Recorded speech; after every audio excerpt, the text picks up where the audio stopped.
Good morning, good afternoon to everybody who's currently joining. We'll start here in just a second, just waiting as more attendees trickle in. So maybe we'll give it another 1 or 2 minutes here, and then we'll get the ball rolling.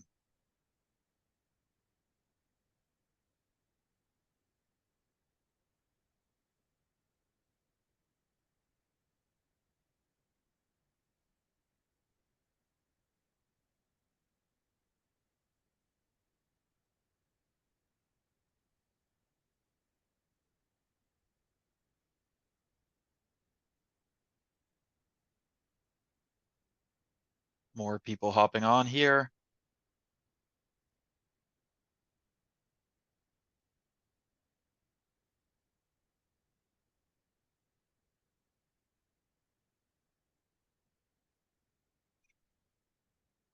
All right, I think we can get started here. Good morning, good afternoon to everybody who has joined today. First of all, thank you for your time. We really appreciate that you're here today and are listening in on our webinar about building a future-proof cyber defense strategy for OT networks. So we'll be focusing on operational technologies and the networks as always, and how can you build out things and make sure that they're going to be applicable in the future. A few housekeeping items here before we dig into the fun part. This webinar is being recorded. If you do have questions, we do have a Q&A section, so just feel free to post them, and I will get to them towards the end of the webinar. I will be moderating today's webinar. My name is Shannon Friedman. I'm a sales engineer here at OTORIO. So I'll be hosting, and I'll be running through some questions here together with our to our panelists here. We have Yair, Attar, and Roger Hill. Roger Hill is the founder of the HILLSTRONG Group Security. He is a OT cybersecurity specialist, and I will just pass the ball to you, Roger, to introduce yourself in more detail. Hey, thanks, Shannon. Appreciate it.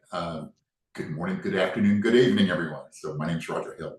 So I'm a long time OT cybersecurity, long before we had the term OT. So I have a unique perspective of having worked with industrial control systems from the vendor perspective, 16 plus years at Siemens, in many different industrial verticals in capacities such as applications engineering, systems engineering, and building out cybersecurity services, but also at Rockwell Automation on the product security side. Now we are working with clients directly to build out programs. So looking forward to this discussion today. Very good. Thank you, Roger. And now over to Yair, our co-founder and CTO. Thank you, Shannon, and hi, everyone. So a bit about myself. For the last 6.5 years, of course, founding OTORIO, working very closely with security leaders within the space, from CISOs to directors, and to also automation engineers. It's really interesting to see the journeys that our customers are taking and helping them with this journey, which we're going to talk about today, and hopefully you're going to gain some valuable insights. So that's briefly about myself. Very good. Thank you for that. So what we're focusing on today is basically how OT and IT together with IoT come together and are being more intertwined, how processes are growing together, and really how we can take traditional cybersecurity measures to prove how they're inadequate against the modern threats. So we're going to be diving a little bit into today's OT security landscape. What are some IT or some critical insights from our mid-year CISO report? So I'm not sure if you've seen it, but great resource there. We did release a CISO report that touches on all the new KPIs regarding cybersecurity in the OT space and manufacturing critical infrastructure. So we'll be uncovering a couple of things about that and how cybersecurity is implemented in the real world. What are actionable strategies to integrate OT security into IT frameworks? That's always a big one because, of course, OT is a whole different beast than IT. So without further ado, just to sort of recap our CISO report, so our 2024 mid-year CISO report, I'm just going to run down some of the KPIs here. What are the key takeaways? So for one, there is definitely an increase in cyber attacks and disruptions. So around 90% of security leaders have said or reported to us that there's been severe business disruptions due to multiple sorts of cyber attacks. So there's many ways that that's impacting business. Then, of course, ransomware. Um, it's happened in the past quite a bit. I mean, if we think back of WannaCry, for example, that was a big one, but ransomware still affects systems and it's still a direct threat to OT. So our report did highlight that about 95% of all companies faced ransomware attacks, and 40% of those attacks directly targeted OT systems. So that is a big one. And of course, OT systems, especially with legacy hardware, legacy computers, offers a great attack surface for ransomware. So there is vulnerabilities, there is exposures that just are catered to older systems, but ransomware does like to take a grapple in that and mess things up. Then, of course, third here I have on my list, heightened concerns about OT security. So people are becoming more aware of security issues, that the OT landscape has risks just due to how systems are built up. So if we think back in the day of when legacy OT systems were designed, oftentimes you'd have industrial engineers that are focused on making PLCs run, making machines run, project engineers, system integration.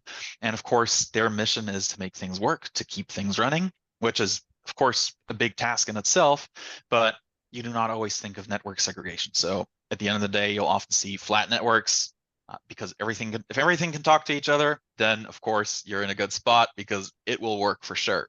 Not the modern approach anymore because we've gotten to our senses. We're taking more things into consideration, but that's just some of the concerns that are coming up and that we're seeing in the market.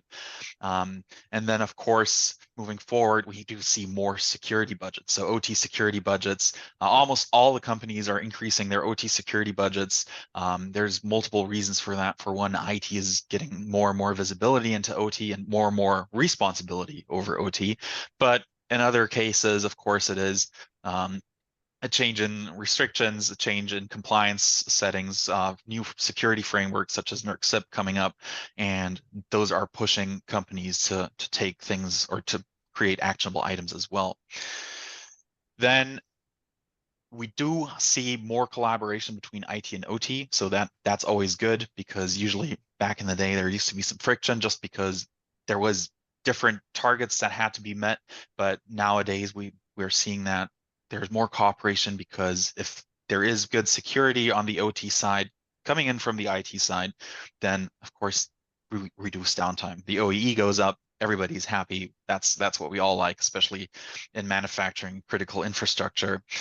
So we do see many companies, almost half of all companies, where IT and OT are working jointly in task forces to address challenges. So we do see these joint teams where there's synergies, where people are working together, cooperating to kind of tear down those walls between OT and IT. Of course, not the firewalls, but you know what I mean, the organizational walls.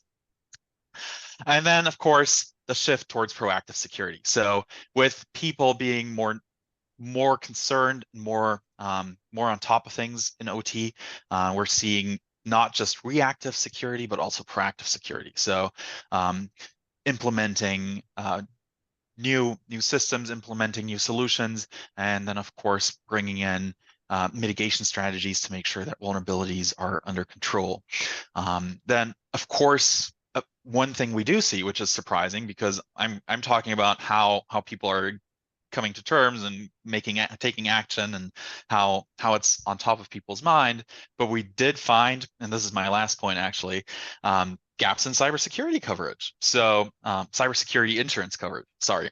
So around about 70% of all people replied to our polling here reported that insurance policies do not fully cover OT environments. So there is significant financial risks. There, of course, can be many reasons for that.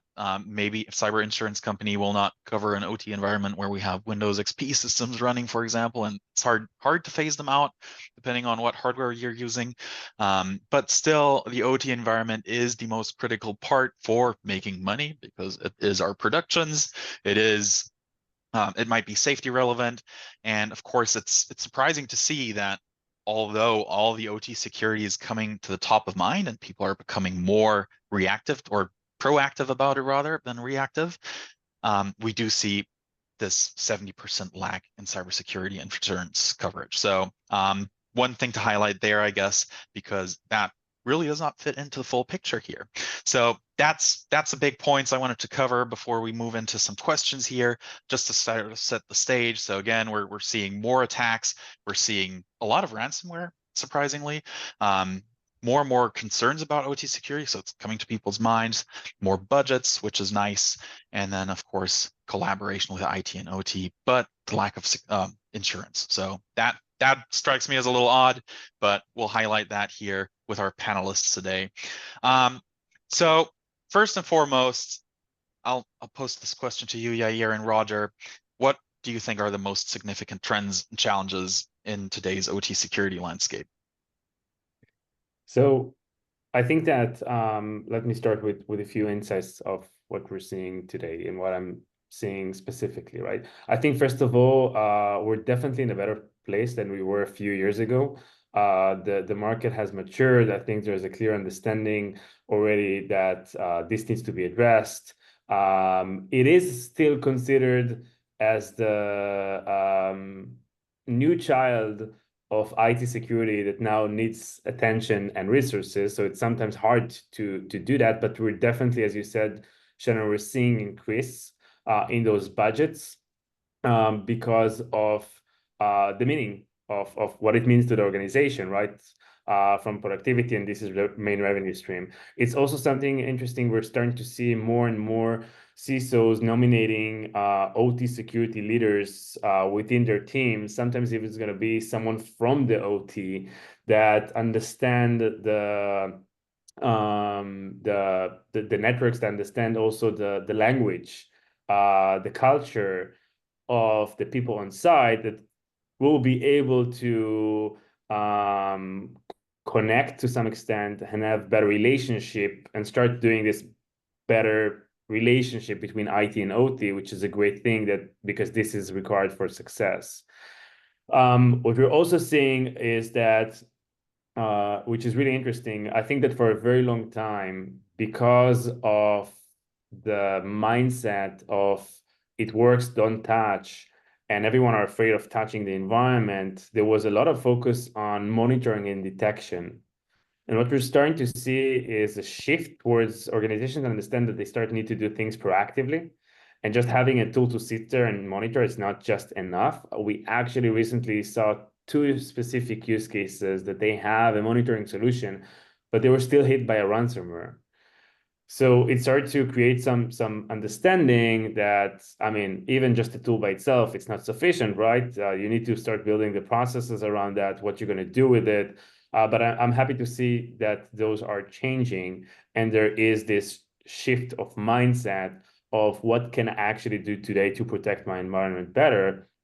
And I think that a lot of the challenges are there's still a lot of very basic security hygiene, sometimes problems. I think we're sometimes focused on CVEs and things like that, but there are just more basic things that needs to be addressed. And visibility, getting to an understanding of what's out there is probably key number 1 challenge for a lot of organizations, how to do it, and also how to do it in a scalable manner.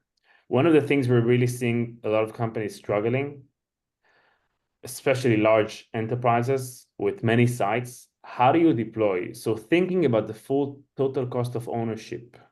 I mean, deploying a lot of sensors, it's heavy, it's hard to maintain, it's a lot of hardware. So what are the alternatives out there? I think TCO is something that a lot of organizations are now putting a lot of more effort. So it's not just the software license, it's how it will take me as an organization to deploy, to maintain, to take advantage of those findings, is a key area where still companies are starting to analyze what it means for them. I think they're also a bit more concerned based on past experience that maybe was not that as good sometimes. So those are key areas that we're seeing our customers facing today. I don't know, Roger, what's your take on that? So I definitely agree with all the points that you made, but maybe just to put a little bit more of a strategic lens on this, I think I see a market that's evolving. Maybe not necessarily to a maturity state, but an evolutionary state. So, I think to your earlier point, we went from that awareness stage to adopting tactical, technologies and deploying things to help secure some of these sites. And I think often that was done in non-systematic ways. Often a lot of companies were acquiring technologies initially based upon pitches and not necessarily on defined system requirements and going through bake-offs.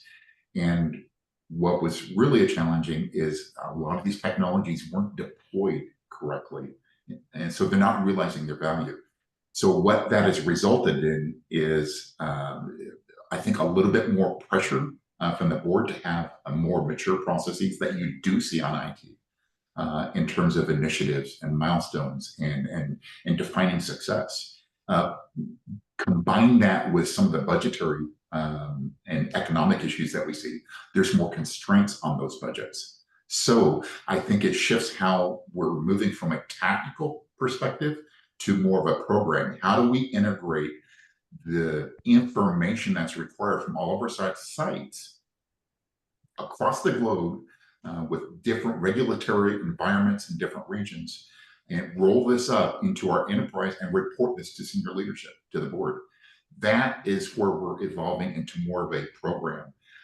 Technology is an enabler for that, but that's the shift that I see right now is really a move towards governance, risk and compliance, or OT.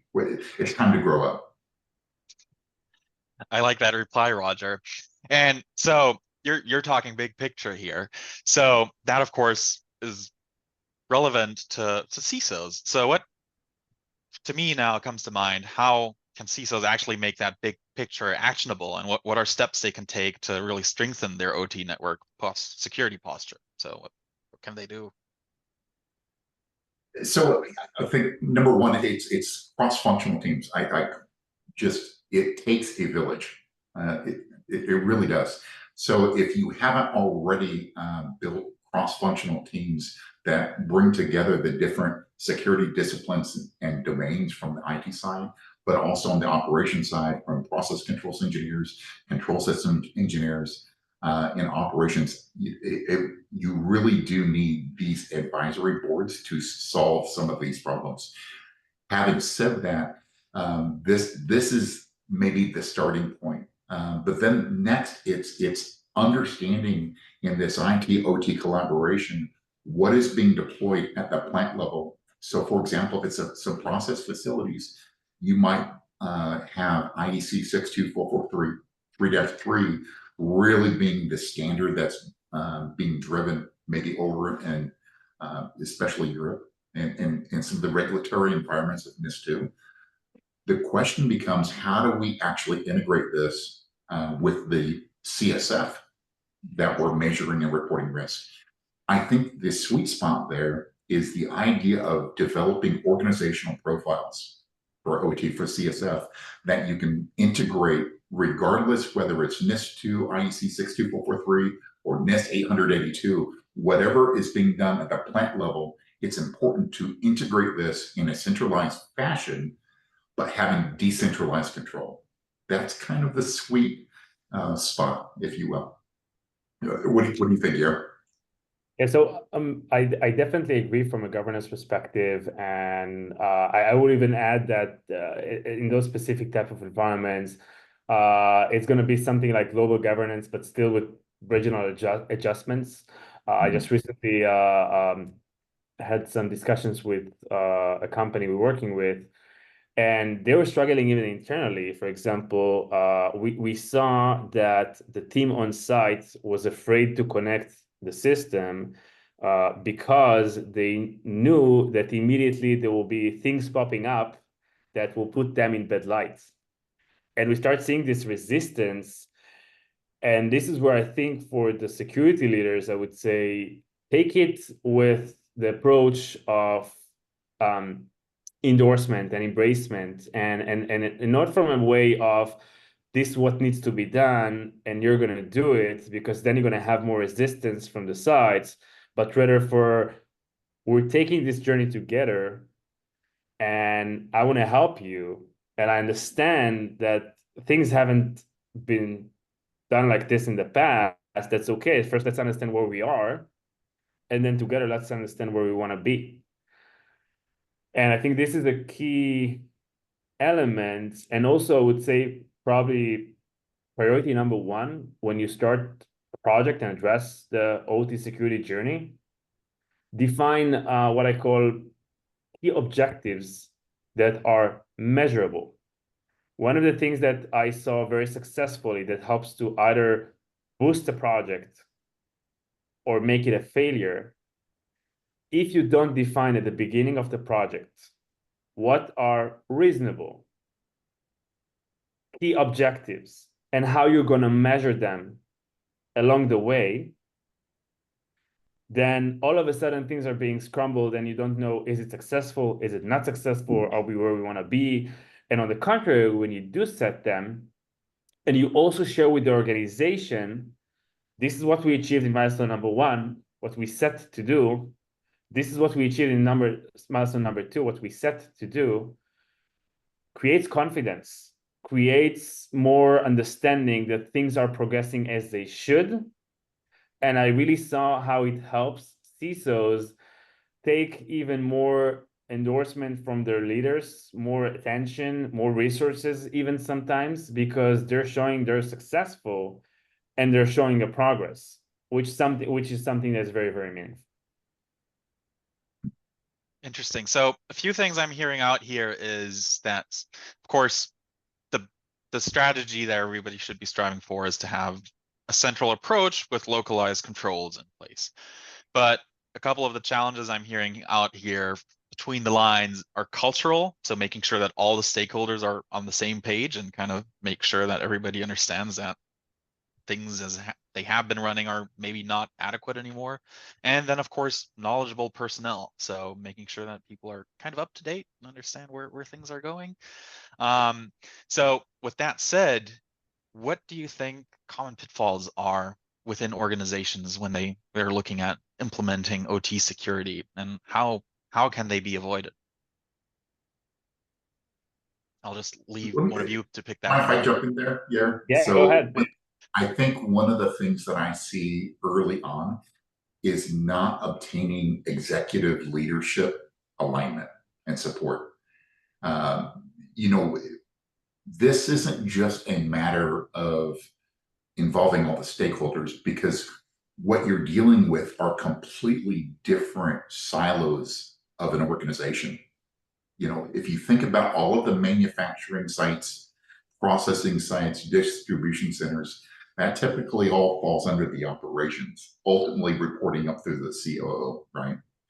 And where your CISO, now you'll see different reporting structures, but often is reporting through that CIO, completely different reporting structures.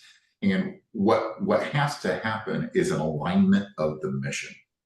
It should be a unified mission of achieving operational resilience. So as a CISO, it's so crucial to achieve that higher level executive leadership support and alignment to have success. And I think going back to what Yair was mentioning is defining how will you measure success. But I think getting that executive leadership at the beginning of a major initiative is very crucial for OT cybersecurity success. I would even add some more technical aspects. Things like it's not a one size fits all. I've seen organizations trying to put like a structure and saying this is what I want, and trying to push this out there, and then all of a sudden struggling because not all sites are the same. This market has been driven a lot of by M&As, so different processes, different people, different technologies. So I would say it's more of like do a top-down approach, but with a local buy-in. Also something very important, usually when organizations start addressing this and even start rolling out and there's a project in place, I would say choose wisely where you want to start, right? It's usually going to be a phased deployment project. So choose wisely. If you have people that you know are bought into the approach or the solution, or more are the ones you have better relationship with, start there, because they will be your advocates once you are successful with few sites to everyone else. And everyone else, there's always, like in technology, right, there's the early adopters that are willing to be the ones doing the first milestones with you, and maybe they're not, it's not gonna be perfect, but there will be the ones who are followers that will follow their lead once they see it works and it's valuable. Some additional aspects to remember in general when addressing OT cybersecurity, I think don't neglect change management. We've seen many places where the company, although sometimes it seems very bureaucratic or tedious or cumbersome, but having a proper change management that is aligned with multiple stakeholders, again, in large environments, is important to then make it be much more smoother. And one last thing, which, you know, people will be maybe surprised as a vendor saying it, don't prioritize technology over process. At the end of the day, we've seen organizations where they pushed to roll out a solution fast, but didn't really have the understanding of what they're going to do with it, and then struggle for a very long time to understand how to address these different findings, who needs to do what. So it usually comes hand in hand, right? Because anyway, a rollout of a project takes time, but address processes and people as well, because this is a key factor for success. Very interesting. So real quick, I'll looking at questions coming up here. I just want to remind everybody to make use of the Q&A section. Make sure to type out your questions so we can tackle them at the end here. But coming back to our talk here, I hear a lot about process. I hear a lot about, of course, we're focusing on OT culture, making sure that strategies are aligned. So stakeholders, different groups, but we also have to look at OT and IT integration. So how can we make them converge? So looking at the other side of the coin, how can CISOs actually effectively integrate OT security measures with existing IT security frameworks? Because we looked at the culture side now, we looked at the process side, but what can we actually do to make IT and OT work together? So jumping right here first, I would say, first of all, understand that it's not the same. Okay, have an understanding that, again, you cannot just go and force what you are familiar with IT directly into OT. I think it is the right approach to take the existing processes and not invent new ones and basically expand them to the OT, but have something in the OT that will act as a broker to understand that it fits and it works. I would even say usually do some A/B testing to some extent, or basically go around and ask that what you're planning on enforcing, is it reasonable? Does it make sense? Would it break anything? And as Roger mentioned at the beginning, cross-functional teams is the key to success here, because multiple team members will bring their insights and knowledge how you can take it forward and make it work. This is one of the things, again, that I've seen very successful in a few companies, that the CISO was struggling for a long time, or she was struggling for a long time, and that with like starting to do something about OT cybersecurity, and she nominated someone that was coming from pure IT background, and the guy didn't know how to address everything, and nobody really listened to him. And then she changed something, and she actually took someone from OT and nominated him as the OT security leader. And all of a sudden, things starting to move, because the OT teams on site cannot say he doesn't understand us. He's one of them. He just came from there. So those are just examples of how to do it properly, and at the end of the day, build around that workflows and processes. Roger, what do you think? I definitely agree.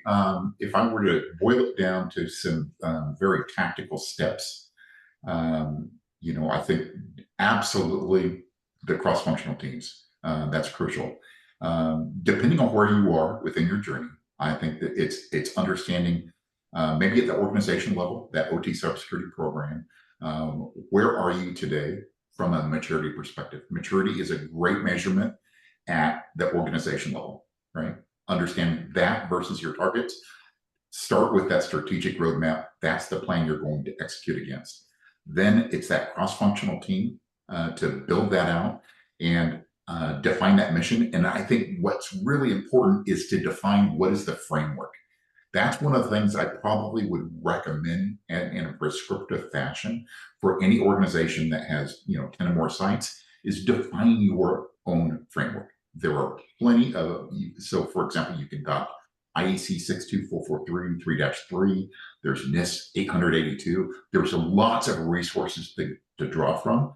Define what is that organizational profile for you that fits your organization. And that is just very essential, because then you're executing against a roadmap and with a distinctive plan, and you can start to apply some of the maturity that is going to be caveated with some of the budgets that are coming away. So. Very nice. So I'm going to change the topic here just a little bit, just for us to briefly touch on the next question I have right here before we get to the Q&A, and that is, what are actually the key differences between vulnerability management and exposure management in OT? We always hear those terms, but what's the difference between vulnerability management and exposure management? So I think there's usually I'm using it quite a lot because I really like, I think by the way, Gartner are the ones to blame to some extent with this term exposure management. But there's a diagram they use which I really like, from like vulnerability management to risk-based approach vulnerability management to exposure management. And it's basically the evolution and more advanced way of, let me put it like this. At the end of the day, organization can have thousands of vulnerabilities, but now comes the question, what do I start with? How do I prioritize? And what type of mitigations can I have to actually mitigate it? And especially in OT, where it's much more challenging. I mean, in IT, you can go and patch. In OT, that doesn't happen. So I think the exposure management takes even a more advantage in this space, where we're starting even to see customers asking themselves, wait a second, so I have critical assets with high critical vulnerabilities, but they're actually segregated quite well. So reflecting this all together, understanding the role of the security controls and how they are influencing the overall risk, help to prioritize and also help to understand what type of workaround could be done from a mitigation strategy. What I usually say that exposure management is helping you understand, instead of focus on vulnerabilities, rather focus on exploitation vectors. And this is where you are also able to have a better security controls validation and have a better effectiveness of your existing controls. So the overall return of investment is higher. You get more from existing controls, and you know exactly where you need to focus on the risk that matters. So at the end of the day, high critical asset, a lot of vulnerabilities, but security controls are actually helping to protect it. So don't address it first. This is in a nutshell what I think is the differences. Yeah, I think that's really interesting to think about this transitioning to more of an exposure management. And again, I think it's really interesting to talk about how do you do that at scale, right? I think ultimately it's understanding what is that exposure and what is that risk down at the site level, down at the production line level, down to that, production machine of that production line. These are the things that are interesting from an exposure perspective. The point you made about the controls, I think, is really interesting. where we really need to shift is in our standardization of controls from an architecture perspective, so that controls truly become tools within our tool belt, right? So that it's not the one-time benefit value of the implementation of the tool, but it's that continuous value integration of that tool, meaning it is about mitigating risk. It is not about patching in the OT space, right? So based upon the tools within our tool belt, we might be able to update a policy, a configuration that mitigates that risk. But I think as part of that exposure management, it's also important to have a disciplined process such as an OT risk register. So you fully understand what that mitigation measure was, but you've recorded this because that was a mitigation. The risk potential is still there if that mitigation was changed, right? So I think it's important just to have that process, and it truly is people, process, and technology.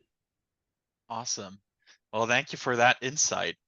Now, with all that said, I would like to move over to Q&A. So thank you for this great discussion, but we do have some really good questions that came in here. So I'll start with a question from David over here.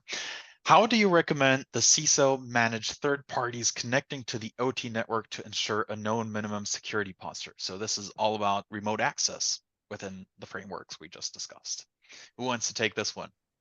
So I'll start. I mean, and I'll talk general, although we do have a secure remote access solution in place within OTORIO, but as a general, right? I think what we're seeing also in the market, and this is something that we're a need we're seeing out there a lot.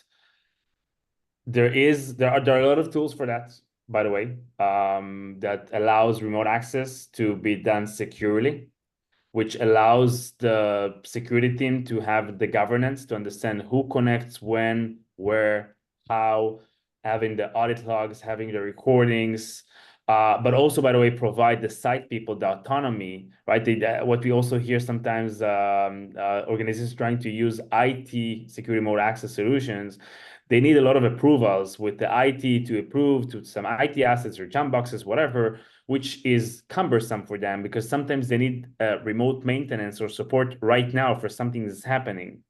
So there is some level of autonomy required for the people on site.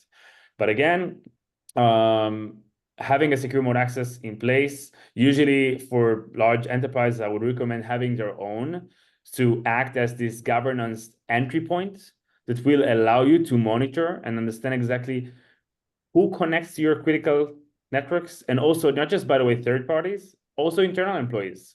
You help to reduce the overall exposure of the network. You eliminate and reduce the number of connections that are needed from the outside, and you make sure that the ones that are coming from the outside are only the ones that you're basically allowing according to your policies. Yeah, so again, let me just jump on there and give my perspective. So the tools and technologies, I think, is one part of it. And I think I don't disagree with anything Yair has stated. I would say that going back to the question around, how does a CISO handle this? I think it's the tools and technology selection is one aspect in the deployment, but it's actually understanding what are the types of connectivity requirements we have at the facilities. So Yair touched on this with internal versus external. We need to go through a classification exercise of what are the types of internal controls engineering, maintenance, when downtime scenarios where they might have to have a greater need of connectivity. When we start looking at external, it has to do with the different SLAs that we might have, with vendors supporting different aspects, or OEM machine builders for highly complex machines, things of that nature. In that latter case, that's where we have to have defining processes that are enabling non-repudiation. So where we understand exactly what was changed in that session, so that if something isn't working later, we have that record we can fall back, and it's undeniable, right? And it again goes to that mission of availability as well. Awesome. That's a great response. So I do have another question here from Brian.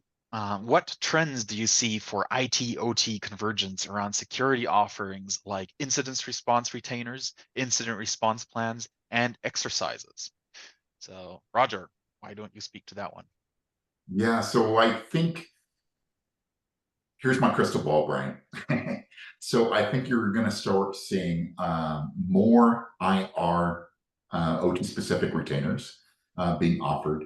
I think we're still having an issue with the right skilled personnel for OT IR, and I think it makes sense to have the few being able to support through retainers. And there's some good firms offering some response there. The second part of your question, though, in terms of exercises and plans, I think that's where we're going to see a little bit more disruption. And not to throw out the whole AI buzzword, but there's already some interesting solution sets that are really kind of challenging the status quo of how you do tabletop exercises. I participated with a large pharmaceutical company in Europe, and it was a gamification. I won't mention what it was, but it was not only was it an interesting and successful exercise, it was actually a lot of fun. So I think we're starting to see some real challenges, or not challenges, but disruptions to how you actually approach doing exercises. And that I think I'm fully supportive of that. I think that's going to be a really interesting area. Nice. Yair, do you have anything to add to that one? Yeah, I think again, I agree. I won't dwell on that. I think that the one thing is that this space with incident response is still very immature. It's still very evolving because it's really hard, by the way.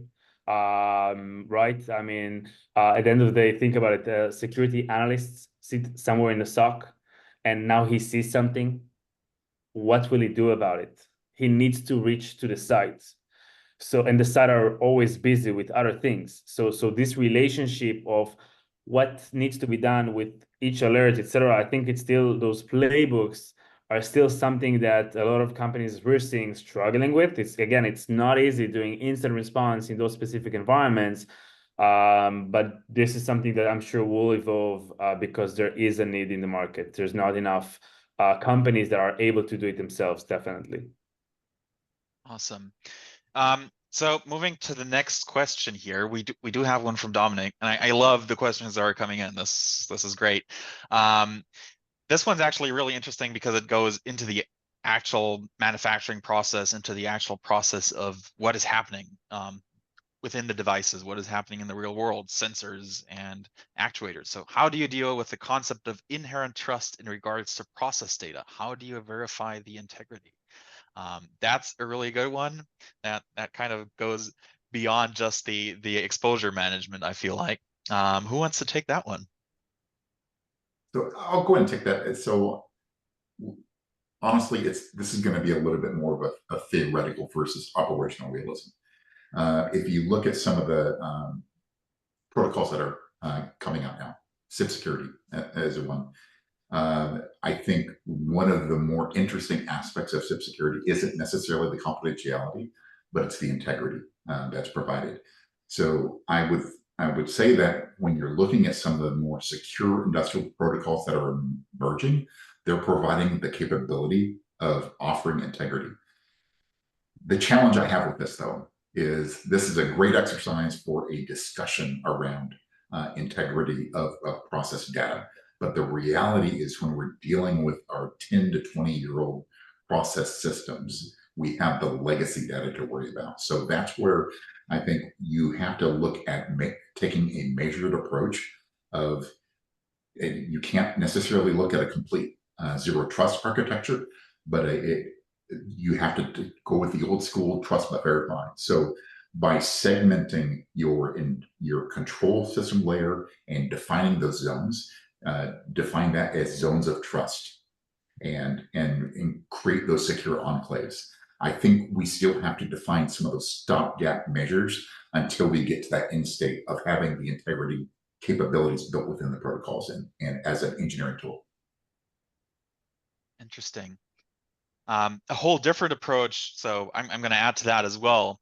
I have some background in predictive maintenance actually, and that can actually also kind of close that gap. Of course, as you create the baseline from the predictive maintenance side for the process data. So essentially in predictive maintenance, you'll take the process data, you'll create a baseline, and you look for deviations. There's awesome tools nowadays that use AI and neural networks to kind of automate all that math that sticks behind that. But with that process data and establishing a baseline, then of course a predictive maintenance tool will not only alert you to machine health, but maybe even help you to find issue in the process data. So maybe Oh, that's interesting. That doesn't address integrity. it does not right away, and of course you need to have a good baseline. So if your integrity is shot as you're creating the baseline, you're in a bad space to start with. But yeah, that just as an idea on that topic there. Yair, do you have anything to add on that question? Yeah, we'll just add that I think the ways of verifying integrity sometimes, especially from a cybersecurity perspective, is looking from different, like cross-correlating multiple sources that will tell you that whether, for example, from one source, you're seeing the asset behaving one way, from another source, you're seeing the asset behaving a different way, and we'll start raising for you an understanding that, wait a second, either some source is wrong, or there is some integrity issue here. So this is something that could be valuable for integrity validation, I would say. Very good. With that, we're already 1 minute over time. There is some more questions coming in, but we will get to those as part of our follow-up. So we'll make sure to address those at a later point of time. For now, I would love to thank Roger and Yair for their time. So thank you very much for this discussion, for answering all these questions. It's been really valuable. But most importantly, I want to thank everybody who's had the time or who's taken the time today to attend and listen in on the discussion. And again, if you do have any other questions, feel free to follow up. Yair, Roger, and me for that matter are happy to help, happy to have that conversation with you. And again, all the questions that are currently open, we will follow up with you and as part of the webinar follow-up. So thank you, Roger. Thank you, Yair. And I hope you all have a great day. Enjoy the discussion. Appreciate it. Thank you.